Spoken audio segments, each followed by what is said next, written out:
everyone. I know it has been a very long time since I have posted a video to this channel, but my favorite season is coming up, Halloween. So I thought I would do actually my first makeup tutorial for this channel. I've been a makeup artist since 2006, and yet I have never ever done a video on any kind of makeup, beauty, or special effects otherwise. So I thought today we would do something very simple for my first Halloween video. So I'm going to show you guys how to do basic bruising. I'm going to show you how to do a slightly older bruise and a newer bruise. So for today we are going to be using the Cryolin color wheels. So this one is got the reds, pinks, and the purples. So this is going to be used for a newer bruise. Also Cryolin color wheel. So this has got like browns, kind of a gray, and kind of a beigey color, and that's going to be used for older bruises. You're also going to need a sponge that we are going to rip into tiny little pieces. So the more weird and angular your edges are, the better, because no bruise is really ever perfectly round. So when we do the edges, we want something that has an odd shaped edge. So you're going to need a sponge. I prefer using latex sponges, but for those of you who are not makeup artists and don't want to be running around to an actual makeup supply store, you can use non-latex sponges. I just find they absorb the product quicker, and you may need to use more pieces. But one of these is going to be more than enough to do a couple bruises. I'm also going to be using my Ben Nye white, well, it's called colorless face powder, and a press. Since we're going to be using cream makeup, we're going to want to set it afterwards so that it doesn't just rub right off. Okay, so let's jump right into it. Okay, so I'm also going to point out that this is actually my first time ever doing my makeup looking into a camera, so this may be a little awkward for me for the first time, but we're going to start with a fresher bruise. So we're going to take the red color, not this bright red color, but we're going to use the one that has a little more burgundy to it, and I'm just using a spatula, and I am taking like the tiniest amount. Like this will probably end up being too much. I always have a little tissue by so I can wipe this off on. So what I'm going to do is I'm going to start by picking up some of the product onto this cute tiny little piece of torn sponge that I had, and I'm just going to start making an erratic shape. You always want to think when you're doing this, like what could have caused the bruise in the first place. So me, I'm doing it as if I got whacked across my cheekbone here. So I started out with kind of doing a little outline, and of course none of the edges are perfect. So when you get the outline of the shape that you want, I go back in with another little piece of sponge that has no color on it, and I'm just doing little circles and making little downward motions. So I'm basically making sure that there are no giant splotches of product.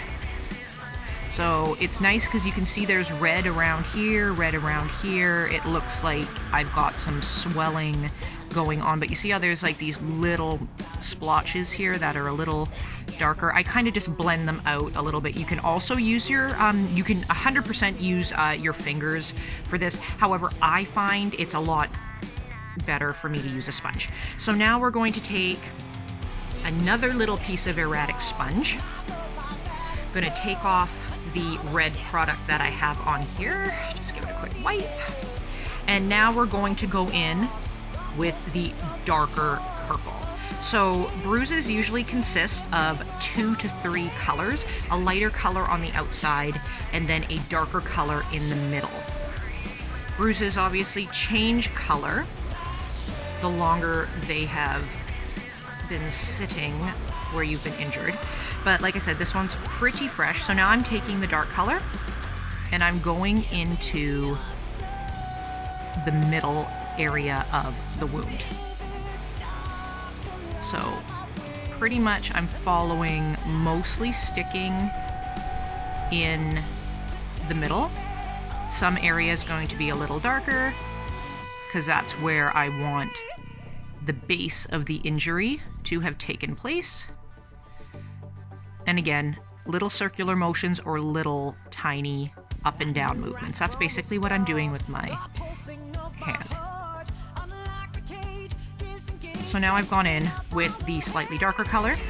Then I'm going back to that little sponge that I was using to blend. And we want to get rid of anything that's looking like a defined shape. Taking my finger, blending out the edges a little bit.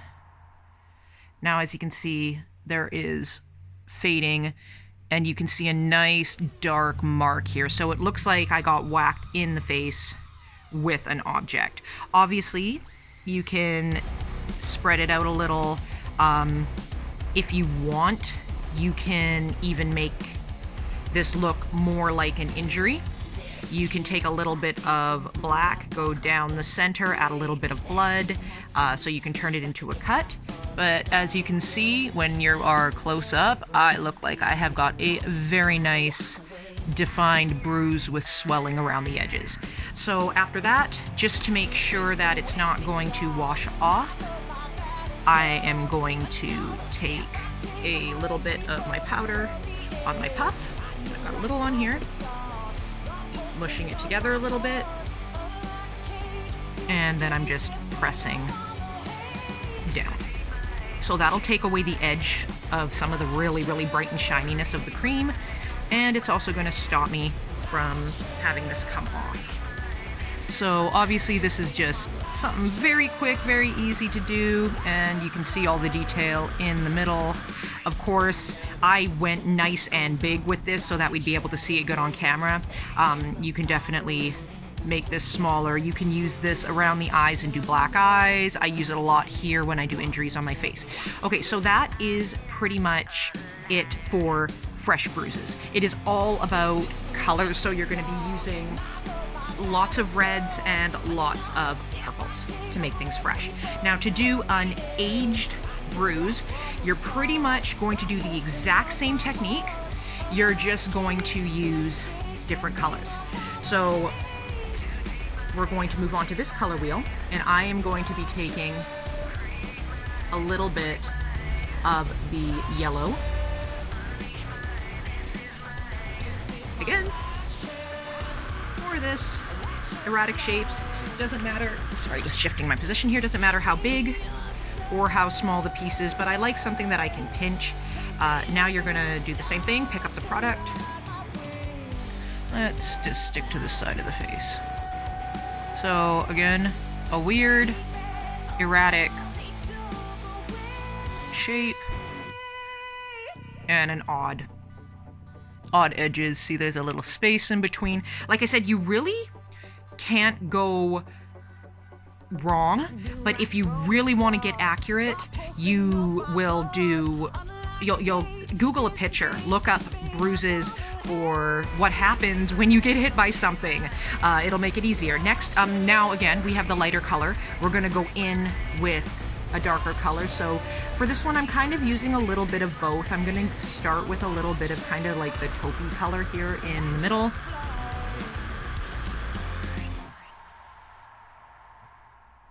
Because this one doesn't have much of a difference to it.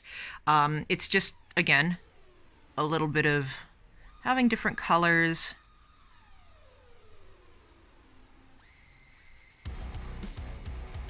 And then you'll always finish with your darker color in the center. So I'm taking a little bit of like this olivey green color and tearing another little piece here. Like I said, you'll still have a whole half a sponge left after this.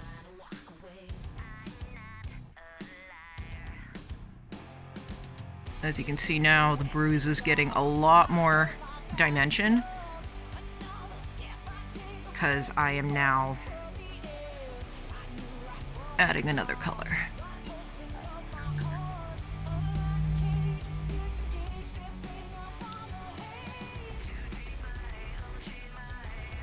Spreading it out. Obviously these ones, I find usually I do a lot of red fresh bruises just because it's way easier to see.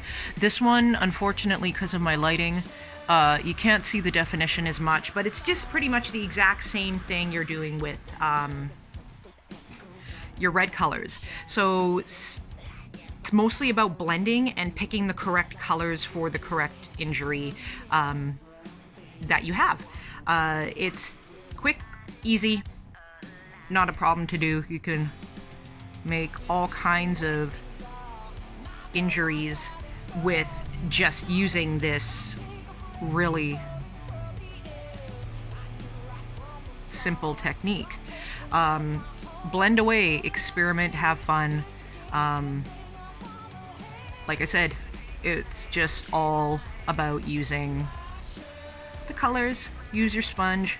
I find I do get a lot better results when I'm using the sponge. So here I just started a bit of this. Now I would usually add some blood coming out because the red is just showing the swelling.